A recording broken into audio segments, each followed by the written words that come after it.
What's up, Bulldogs? All right. So I threw my back out yesterday at the gym. I was doing a leg press machine and I had my spine bent like an idiot and pushed hard, and then boom, I felt it. You know, that electrical feeling when you know, uh-oh. And immediately it was almost impossible to walk. Kind of was hobbling around yesterday. This morning, I could not get out of bed. I could not. I had to roll over on my stomach and like inch my feet off the bed and then try to stand up, supporting myself. Basically hunched over, couldn't put on my pants, couldn't put on my shirt. It was bad. I could hardly walk at all. And I took some ibuprofen, I iced it up a little bit, but it was still bad.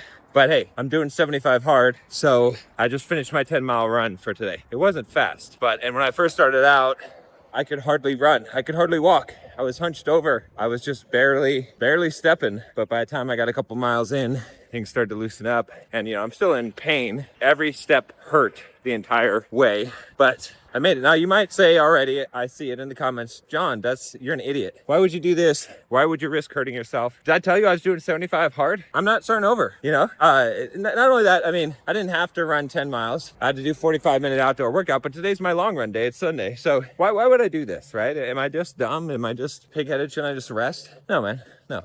Here's the thing. It doesn't matter. Excuses, even good ones, are still excuses, right? Once I started running, once my mind knew that it was going to run and my body knew it was going to have to adapt to that, it allowed me to finish this. It wasn't fun. It wasn't easy, but it loosened up those muscles in my back that were being tightened up, reduced that inflammation in order to be able to make me be less stiff so that I could go and hit that run, and I did it. And I still have to do one more workout today. I don't know what I'm going to do. I might go to the gym and lift weights depending on how I feel, or I might do some yoga or stretch or something like that. But my point is that no excuses. Like whatever excuse you have, even if it's a good one, it's still an excuse. There's reasons why things do or do not happen, but an excuse is when you don't even try. You know what I mean? And look, hey, if I got out the door and there was no way I was going to be able to run, I would have walked. And if there was no way I would have been able to walk, I would have crawled. And if there was no way I would have been able to crawl, well then that would have been a good reason. But I would have figured out something else. But that's the thing, is that it doesn't really matter.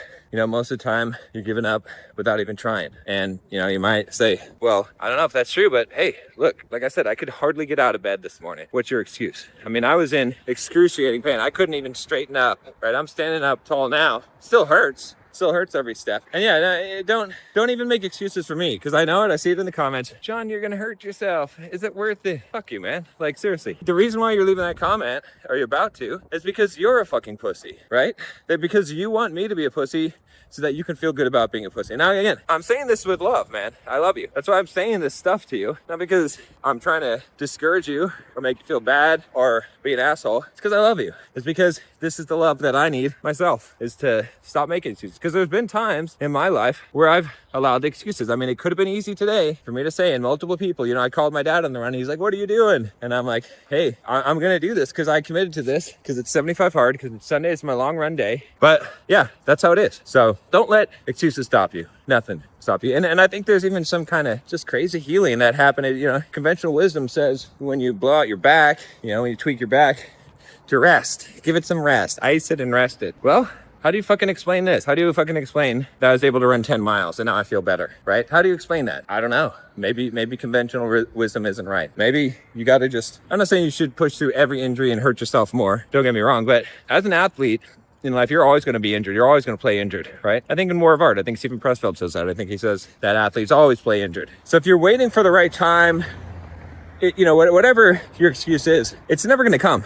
There's never going to be an optimal time for whatever it is that you're trying to do in life. You have to do it now. You got to choose now, and you got to choose every day. You can't take breaks. You can't say, I'm too tired today, whatever. Fuck it. Every day. How you live one day is how you live every day. That's it. It'll always be true. And, like I said, I'm telling you this from someone who's getting back on the horse after having fucked up for a while, right? I'm on 75 hard. I'm on day, 29? I'm not going to ever give myself an excuse again. No rest days. Fuck it. All right, guys, if you haven't enjoyed the Bulldog Mindset membership, this is the best fucking season of Bulldog Mindset ever. Click the link down below. I'll see you tomorrow.